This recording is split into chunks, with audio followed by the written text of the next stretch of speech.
Assalamualaikum warahmatullahi wabarakatuh. Hai anak ibu semua, gimana kabarnya? Baik kan? Ya, semoga anak-anak ibu semua berada dalam keadaan baik, sehat, dan tetap semangat. Di masa pandemi COVID-19 saat ini mengharuskan kita untuk melaksanakan proses pembelajaran, yaitu melalui pembelajaran jarak jauh atau PPJ. Di sini sekolah kita mengemas pembelajaran itu dalam 3 bentuk. Yang pertama, share video pembelajaran, yang kedua, video conference, dan yang ketiga, penugasan. Baiklah anak-anak ibu semua, di semester kali ini di tahun ajaran 2020-2021, ibu masih mengajar bidang studi yang sama, yaitu Budaya Melayu Riau atau BMR. Nah, anak-anak ibu semua, untuk tidak memperpanjang waktu, ibu akan lanjut untuk menjelaskan materi kita pada hari ini, yaitu mengenai mengidentifikasi kesantunan berbahasa Melayu Riau. Nah, di materi kali ini terdapat beberapa poin yang akan ibu kasih kepada anak-anak ibu semua, yaitu menjelaskan tentang kesantunan berbahasa, kemudian kaidah-kaidah yang terkandung dalam kesantunan berbahasa, dan yang ketiga fungsi kesantunan berbahasa Melayu Riau, yang terakhir jenis kelompok pemakaian bahasa Melayu Riau. Kita masuki materi yang pertama, yaitu mengenai kesantunan bahasa.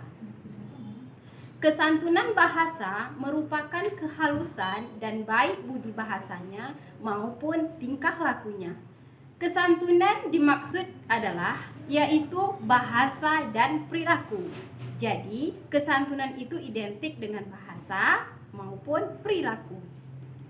Selanjutnya yang kedua, kaidah-kaidah yang terkandung dalam kesantunan berbahasa. Dalam kaidah-kaidah yang terkandung dalam bahasa, ada beberapa poin yang akan ibu jelaskan kepada anak-anak ibu semua, yaitu bagian A, keperluan berinteraksi. Baiklah, poin pertama yaitu keperluan berinteraksi. Keperluan berinteraksi maksudnya yaitu saling berinteraksi antar sesama manusia, merupakan bagian dari kesantunan bahasa Melayu. Poin yang B, sarana komunikasi. Sarana komunikasi ini sangat penting bagi kesantunan bahasa Melayu Riau, yaitu bahasa memiliki potensi yang amat penting sebagai bagian dari komunikasi, karena bentuk paling nyata dalam komunikasi adalah bahasa. Jadi, bahasa merupakan sarana komunikasi bagi manusia. Selanjutnya, memaknai perlambangan. Orang Melayu sangat memperhatikan kesantunan dan adab dalam bertutur kata maupun bertingkah laku. D. Norma-norma. Budaya Melayu Riau memiliki norma-norma yang harus diketahui oleh anak-anak ibu semua ya. Yang pertama, berbicaralah apa adanya.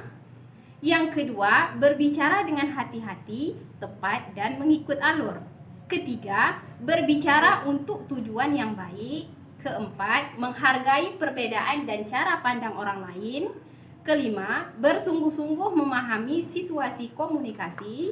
Keenam, satunya kata dengan perbuatan. Ketujuh, tidak berbicara berlebihan. Delapan, jangan membungkam hak bicara orang lain. 9. Jangan mencampuri urusan pribadi orang lain. 10.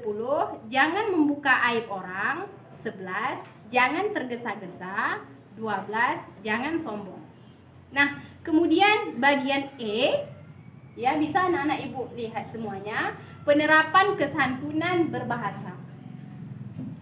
Penerapan kesantunan berbahasa ada beberapa poin yang akan ibu jelaskan kepada anak-anak ibu semua, yaitu yang pertama, sapaan dalam kekerabatan. Sapaan dalam kekerabatan ini contohnya seperti anak pertama panggilannya long atau along, anak kedua panggilannya ngah atau ongah, anak ketiga panggilannya udo, anak keempat panggilannya cik, anak bungsu biasa dipanggil cu ucu, ataupun onsu. Sapaan pada orang yang tidak kita kenal atau baru yang dikenal biasanya dipanggil abang, akak, adik, maupun nak. Selanjutnya, sapaan berdasarkan usia. Untuk yang seusia dengan nenek atau kakek penyapa atau nenek kakek kita biasanya dipanggil andong ataupun atok. Untuk penyapa orang seusianya sebaya dengan usia orang yang menyapa biasanya dipanggil uak atau ibu. Untuk orang yang lebih tua biasanya dipanggil abang, bang, kakak, ataupun kakak.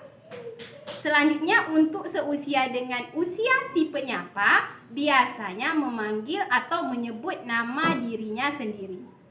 Untuk usia yang lebih muda dari penyapa biasanya dipanggil budak.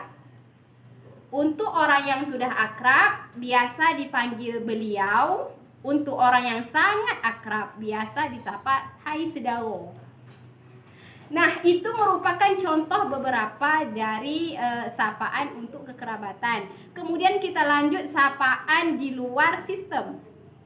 Sapaan di luar sistem ini memiliki 4 kelompok yang harus anak ibu ketahui. Yang pertama akan ibu jelaskan, yaitu bagian A, kata sapaan bidang agama. Biasanya sapaan ini digunakan untuk orang-orang yang tahu mengenai ilmu agama. Yang kedua, bagian B, sapaan di bidang adat ialah kata sapaan yang digunakan untuk menyapa orang yang memangku jabatan di bidang adat. Selanjutnya, kata sapaan umum ialah kata sapaan yang digunakan untuk menyapa orang lain tergantung usia, pekerjaan, dan status sosial mereka. Kemudian sapaan berdasar gelar agama. Yang pertama, biasa disapa lobai. Lobai ini disapa untuk orang yang sudah suluk. Orang yang sudah suluk itu biasanya orang yang mempelajari ilmu agama di suatu tempat atau di masjid. Kemudian ada sapaan fokih. Fokih ini juga disapa karena dia memiliki pengetahuan agama yang lebih tinggi dari seorang ustadz. Kemudian ada lagi sapaan ustazah. Ustazah ini biasanya orang atau seorang guru yang memiliki ilmu agama, ya tentunya perempuan dong. Kemudian ustadz. Ustadz biasanya dipanggil untuk seorang penceramah, ya khususnya untuk laki-laki yang memiliki pengetahuan ilmu agama. Kemudian ada lagi sapaan yang disapa yaitu khalifah. Khalifah ini memiliki pemahaman agama yang sangat tinggi. Khalifah ini sapaan untuk guru di atas lobai. Sedangkan buya untuk orang laki-laki yang dihormati dan disegani yang telah mengetahui tentang ilmu agama. Baik, kita lanjut. Selanjutnya sapaan berdasarkan garis keturunan. Berdasarkan garis keturunan ada beberapa sapaan yang harus anak ibu ketahui, yaitu mengenai sapaan Tengku. Tentu anak-anak ibu pernah ya mendengar sapaan nama Tengku. Ya, di sini akan ibu jelaskan sapaan yang menggunakan Tengku untuk orang yang dari keturunan raja. Ya, contohnya misalnya nama seseorang itu Melani, bisa disapa sebagai Tengku Melani. Ya. Kemudian sapaan dengan menyapa atau menggunakan sapaan Wan. Wan apabila yang perempuan dari suku Melayu, sedangkan yang laki-laki berasal dari Timur Tengah atau berasal dari Arab. Maka keturunannya menggunakan sapaan Wan. Kemudian ada lagi sapaannya yaitu Said. Said ini digunakan untuk keturunan Tengku menikah dengan keturunan Wan. Oke, gimana anak-anak ibu semua? Apakah bisa dipahami sampai saat ini? Oke, selanjutnya ibu akan jelaskan sapaan berdasarkan profesi atau gelar. Sedangkan berdasarkan profesi atau gelar, sapaan untuk orang yang mengajar contohnya di sekolah ya. Kalau di sekolah biasa disapa Pak ataupun Ibu. Pak untuk yang laki-laki, Ibu biasanya untuk yang perempuan. Kemudian sapaan yang digunakan untuk menyapa seorang bidan, ya disapa dengan sapaan bidan. Kemudian ada lagi sapaan untuk orang yang biasa bekerja di kantor KUA, biasanya disapa atau dipanggil sebagai Pak Kua. Ada lagi sapaan untuk orang yang banyak mengetahui adat istiadat setempat, biasa disapa atau dipanggil Datuk. Baiklah anak-anak ibu semua, selanjutnya kita lanjutkan kepada bagian yang keenam atau yang terakhir dari sapaan ini, yaitu sapaan berdasarkan penggolongan kata. Berdasarkan penggolongan kata, ada beberapa sapaan yang digunakan. Yang pertama, kata ganti persona pertama, yaitu contohnya aku atau saya ketika berbicara dengan teman sebaya. Aku atau saya tidak boleh digunakan pada orang yang lebih tua karena dianggap tidak sopan. Kemudian awak. Awak digunakan pada orang yang lebih tua usianya dari penyapa, dikarenakan sapaan awak terlihat lebih sopan dari sapaan aku. Kemudian yang B, kata ganti persona kedua. Kata ganti persona kedua biasanya menggunakan sapaan kami. Kami digunakan untuk menyatakan diri sebagai orang pertama jamak dalam sebuah percakapan. Kito atau kita yaitu kata ganti persona kedua tunggal. Kau atau kamu digunakan untuk orang sebaya dengan penyapa atau untuk orang yang lebih muda. Tuan-tuan dipadankan dengan kata kamu, sedangkan kalian sama dengan kamu. Baiklah, yang selanjutnya poin yang ketiga, yaitu fungsi kesantunan berbahasa Melayu Riau.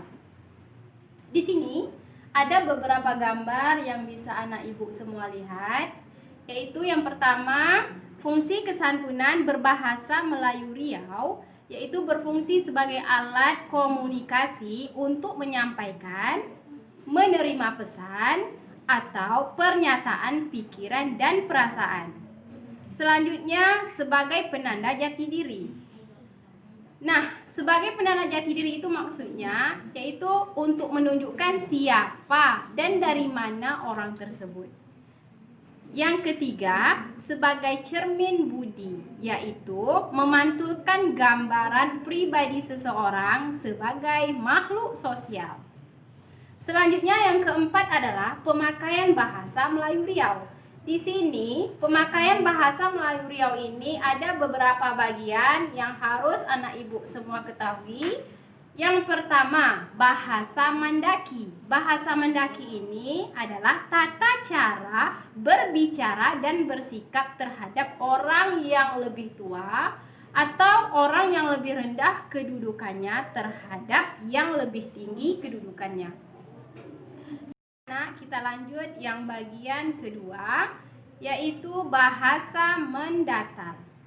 Bagaimana cara kita bergaul sesama teman sebaya atau yang berkedudukan setara, atau cara kita berbicara dan bersikap pada seseorang yang seusia dengan kita.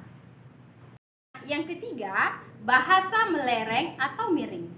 Bahasa melereng atau miring yaitu sikap dan cara bicara pada seseorang yang baru kita kenal, yaitu orang asing. Ya, contohnya, ya kita ketemu di jalan ataupun di pasar. Selanjutnya yang keempat, bahasa menurun. Bahasa menurun ini bagaimana cara kita berbicara dan berperilaku pada seseorang yang usianya di bawah kita atau yang berkedudukan tinggi terhadap orang yang lebih rendah kedudukannya. Nah, itulah pembahasan yang dapat Ibu sampaikan pada hari ini. Semoga dengan pembahasan itu anak-anak Ibu bisa mengerti. Sebelum Ibu tutup, ada beberapa ungkapan yang Ibu ambil dari ungkapan Raja Ali Haji, yaitu kalau hendak mengenal orang berbangsa, lihatlah kepada budi dan bahasa. Sekian dari Ibu. Wabillahi taufiq wa hidayah. Assalamualaikum warahmatullahi wabarakatuh.